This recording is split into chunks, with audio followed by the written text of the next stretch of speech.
This is the Late Round Podcast with your host, JJ Zacharisa.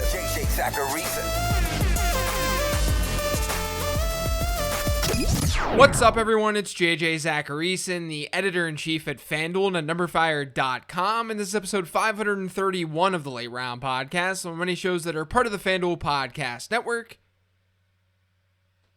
Thanks for tuning in. Hey, baseball fans, FanDuel is giving you the opportunity to get involved with daily fantasy baseball with the MLB Home Run Challenge. Each day you can draft 3 players and you'll receive 1 point for every home run they hit. Score 3 points for a share of the $2,000 prize pool, and score 6 or more points and you'll win a share of the $10,000 prize pool. All you have to do is head over to FanDuel today and draft your sluggers. Eligibility restrictions apply. Head over to FanDuel.com or download the FanDuel app for more details. The first question this week is from @GarQShark. How hard are you fading Colts players after the Wentz surgery news? Is Jonathan Taylor still worth a first-round pick in half PPR leagues, or would Zeke be a better option if Wentz is not under center? So Zeke was always the better option versus Jonathan Taylor. I've had Zeke in a tier above him all offseason. It's kind of interesting, though, this Carson Wentz thing. Like, is this injury a good thing? No, of course not. Especially because now Wentz is going to miss camp and miss getting reps with new teammates. I don't think we should be selling Carson Wentz as some locked-in savior, though. And I also don't think that we should be making the assumption that Carson Wentz is going to be out for the 12 weeks or the longer part of that timeline versus the 5 weeks. Now, Jonathan Taylor should absolutely get pushed down your rankings. I bump him down in my rankings. And it's not just because of Carson Wentz, it's because of Quentin Nelson, too. But oddly, Taylor's gone from a player who I thought was a little overvalued in redraft because of the pass catching potential to someone who may actually be a little bit easier for me to draft only because you're not going to have to spend a first round pick to get him anymore. It just depends on where you'd be getting him. My rankings over on NumberFire, which you can find by going to the draft kit and then clicking expert rankings at the top, those are half PPR rankings. And I think in half PPR, Taylor finds himself in a tier now with players like Joe Mixon, Austin Eckler, Nick Chubb, and Antonio Gibson. So if you go back and listen to what I talked about on last week's Mailbag episode about tiers, I would much rather be getting, let's say, Antonio Gibson or Joe Mixon in the middle or late second round than Jonathan Taylor in the early second round. I always like those guys more at cost than Jonathan Taylor, though. So nothing's really changed. I can't deny Taylor's ceiling, which is really the reason anyone was taking him in round 1 in the first place. His projection doesn't come out looking amazing compared to his counterparts. But the ceiling, given his talent, is absolutely there. You know, what if the Colts utilized him more as a receiver instead of Nyheim Hines? You could see that ceiling for Jonathan Taylor. And now there's a chance you can buy into that at a much more cost-effective price. And remember, it's not like Wentz and Nelson are out for the year. So there's volatility to all of this. His tier changes, yes, he's in a lower tier. And hypothetically, you want the bottom of that tier rather than the top. So I guess my take on this situation is that if Taylor's ADP continues to fall, that's when I'll be more inclined to take him. Because I wasn't taking him at all before. But if he's still being drafted in that Aaron Jones range, I'm still out. From a redraft perspective. Because I had Aaron Jones ahead of Jonathan Taylor even before this news. This next question is from @DrFantasyDad. With Devontae Smith's MCL injury, it will most likely push Dallas Goedert as the first pass catcher for the Eagles in ADP. That checks another box for him on your tight end breakout model. But I'm wondering if you consider this as irrelevant because the market would have Smith as number 1 if he was healthy. So if you haven't listened to the tight end breakout show from last week, then this question probably doesn't make a whole lot of sense to you. Basically, one of the things I found was that the breakout hit rate for tight ends, it increased when they were the first pass catcher drafted from their team in terms of ADP. So for example, TJ Hawkinson is the top pass catcher being drafted from the Lions when looking at ADP. So he checks that box. Let's just assume that Devontae Smith falls behind Goddard in ADP. I don't think it's going to happen, but depending on your ADP source, maybe it does. It's important to keep in mind that I didn't make any sort of excuse for any other tight end when doing that breakout study. Meaning this type of situation could have easily happened in the past. But I didn't make note of it because the trend simply showed that tight ends as their team's top pass catcher, that they were good. Those are the players that you want to target. So in this case, it's technically a good thing for Dallas Goedert. Because if the market slows on Devontae Smith, that would hypothetically mean they don't like Smith as much. Which means more volume could go Dallas Goedert's way. Now, of course, you could draw that conclusion without even looking at ADP. I'm just noting what the logic would be and why you may end up feeling more confident in Goddard if you were being drafted ahead of Smith. But I do think this is a case where it's not as clear cut. So we shouldn't be as confident with that particular criteria as we would with someone like Mark Andrews or TJ Hawkinson. Because Andrews and Hawkinson are very obviously the top pass catchers being drafted from their teams. I'm not sure we're going to see Goddard pass Smith in ADP anyway. So this is probably a moot point. But the idea around it is still worthwhile to talk about. This next question is from @JoelMiracle. Not sure if there's an easy answer here. How do you make rankings and ADP into tiers? Split the difference between ADP and rankings, then tier it off by round? Love the show. Thanks for tuning into my question. So let's first ask what tiers are. They're groupings of players who are relatively interchangeable in rank. Meaning you'd be fine enough switching one player out for another one in a certain tier. For example, I mentioned the Jonathan Taylor tier earlier, and how he's likely in a tier now with like Joe Mixon, Antonio Gibson, Austin Eckler, maybe Nick Chubb, and that's in a half PPR format. If those players are all in that same tier, then you should feel comfortable getting any of those players in your draft versus the other. You might slightly prefer one over the other, but it shouldn't be drastic. If that's the case, they shouldn't be in the same tier. New tiers then start when there's a gap or a break in a player projection. So let's say in that tier, Nick Chubb is the lowest ranking player because you're still ranking these players, but he's still in that tier. And then there's a gap from Nick Chubb to Najee Harris. Whether that's by gut feel in your rankings or projections, whatever the case, Harris would be in a new tier. Now, if you notice, none of this is being influenced by average draft position. You should still use ADP to know when you can get a particular player. But you shouldn't use ADP to formulate your tiers. ADP is there to let you extract value. It shouldn't be the baseline for your player evaluations. So to build your tiers, you should rank your players and then section them off by how interchangeable they are in rank. And look, I'm not an idiot here. I know that 99% of you aren't building your own projections to get a clearer way of developing these tiers. It's okay to do it more subjectively. It's still more helpful to do that than to just have a straight up rankings list that you're taking to your draft. Because it helps you know when to attack certain players. It helps you know when value is about to dry out. And then you can use ADP against those tiers to really extract value and know if the player that you're selecting generally goes in that area of the draft, or if you can wait a round or two. So tiers are based off of your rankings or projections. ADP is just a tool to help you pick off value as you're drafting off of your tiers. This next question is from @Waynes_rant. For the love of God, please explain the DeAndre Swift hype. Is there DeAndre Swift hype? I feel like there's not really that much hype. If anything, I felt the opposite has happened this offseason after he gained a ton of steam last year. But I mean, he's an objectively good running back who had good draft capital, who's a great pass catcher, and he's coming off a season where he averaged 14.6 PPR points per game without seeing close to a full workload. And he was a rookie. Is Swift someone who has this crazy high ceiling this year? Probably not.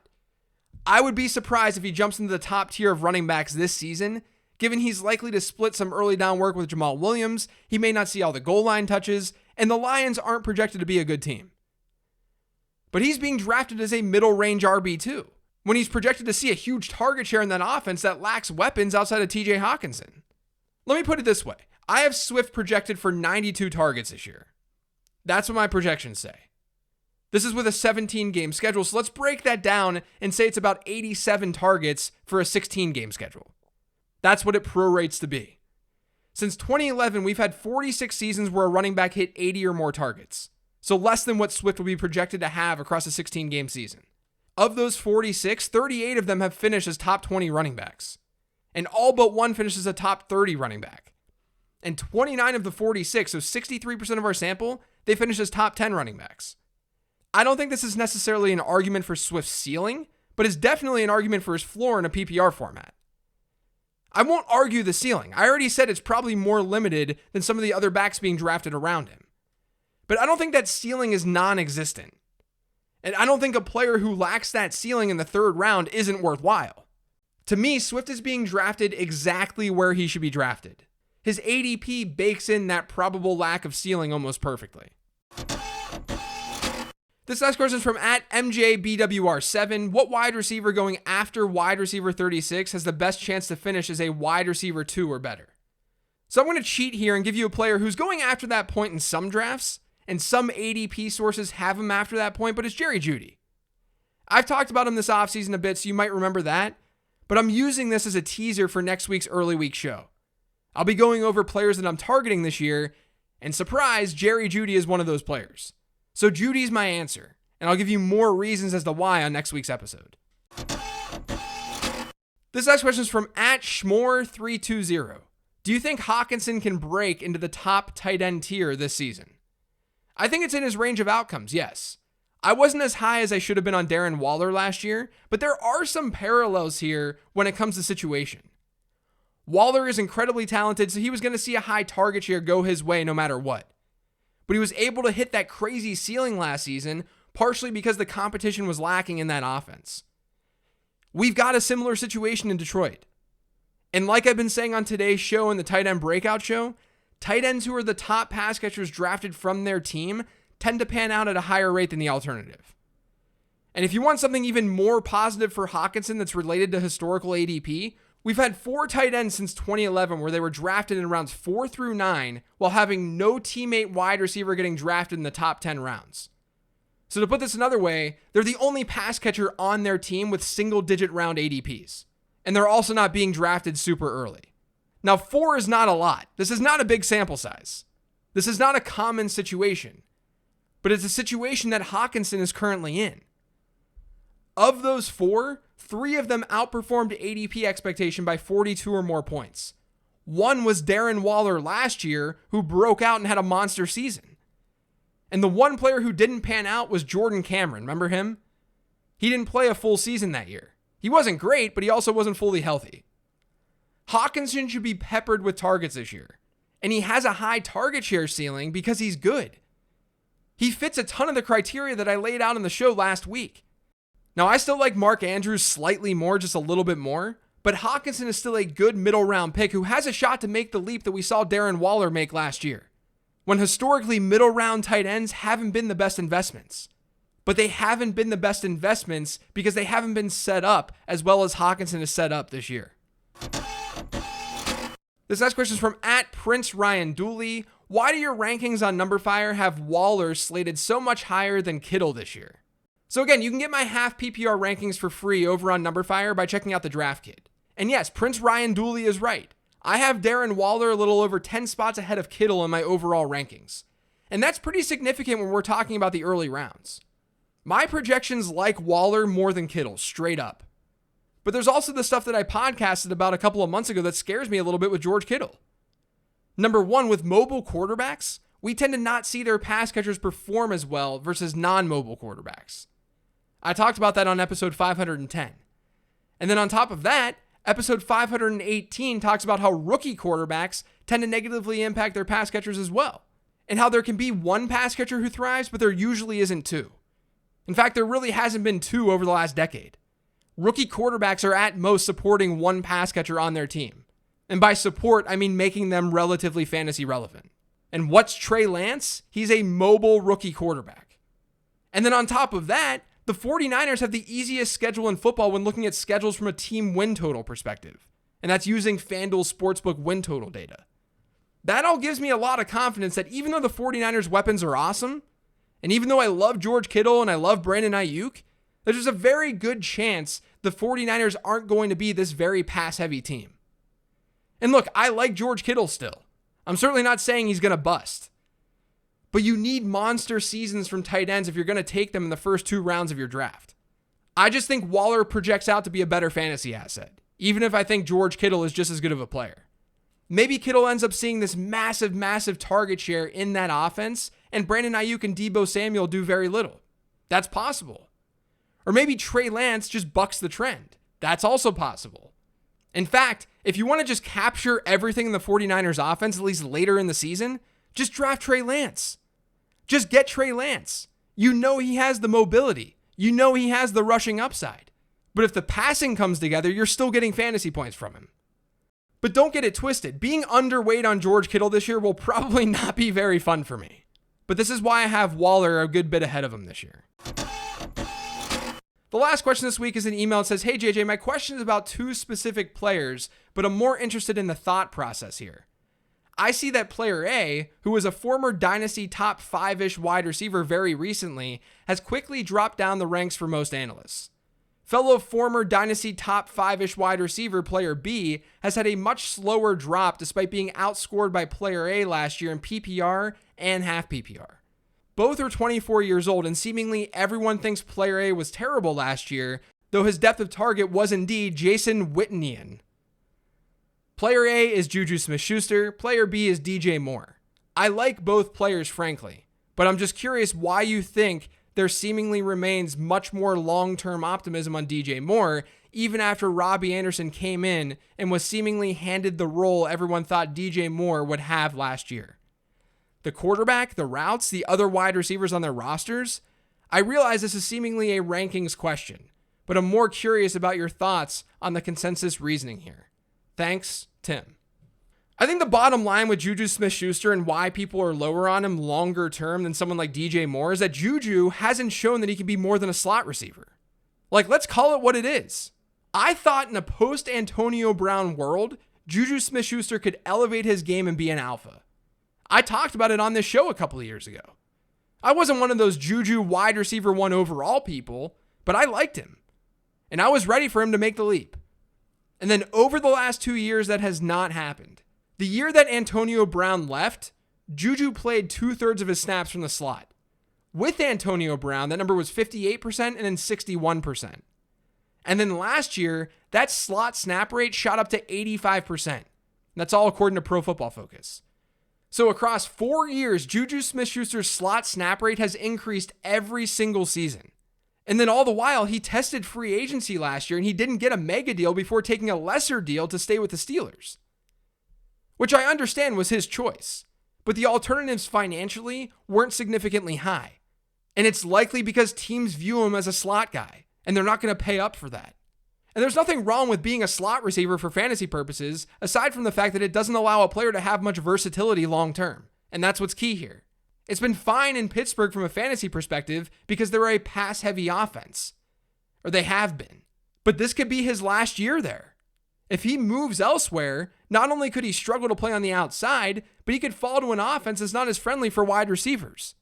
I mean, in the end, wideouts who play the perimeter well can generally move inside. Devontae Adams can play everywhere because he's good. Slot receivers can't always make the adjustments to play outside. It's more difficult to do that. DJ Moore, though, can play all over the field. He's more valuable in real football. And he's a better football player in general than Juju Smith-Schuster. Yes, his numbers haven't been top-tier wide receiver good, but he's thrived in some pretty bad situations. And like you noted, he's still very young. Now, I don't mind if you want to go after Juju at a lesser price. That's fine. I'm not necessarily saying the gap between these two players should be as large as it is. But that's at least the reason why I see that gap. That's why it exists. There should be a gap. DJ Moore is a better, more versatile weapon than Juju Smith-Schuster is. And there's a lot of long-term stability and comfort in that from a fantasy perspective. That's going to do it for today's show, though. Thanks to all of you for listening. If you've yet subscribed to the Late Round Podcast, make sure you are by searching for it pretty much anywhere podcasts can be found. And don't forget to follow me on Twitter @LateRoundQB. Thanks for listening, everyone. Really appreciate it. Enjoy your weekend.